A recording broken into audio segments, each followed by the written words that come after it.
Hello mga idol, it's cooking time. Ito nga palang aming ulam for tonight. Ang paanang manok. Kalay kung tawagin dito sa sambal. Ayan, ipiprito ko lamang po ito hanggang sa mag golden brown. Ingat-ingat din po talaga tayo dito mga idol sa pagpiprito at nananakit po siya. Ayan, tumatalsik po yung mantika at masakit talaga.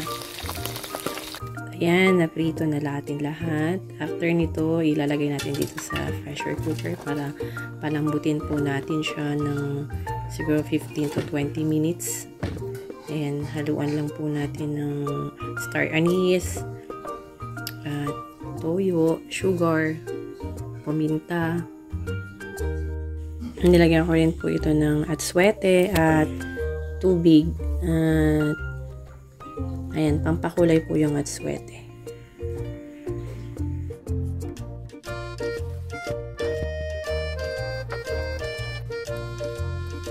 At nilagyan ko nga rin pala ito ng Jollibee ketchup na take out from Jollibee. Naubusan kami ng ketchup. Mas masarap ito kung maraming ketchup.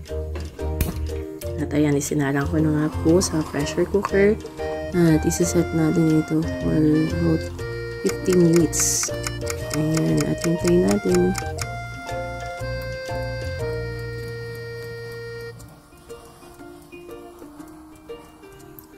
At ayan, lumambot na nga siya. Ginisa ko lang siya sa sibuyas at bawang. Nakalimutan kong i-video.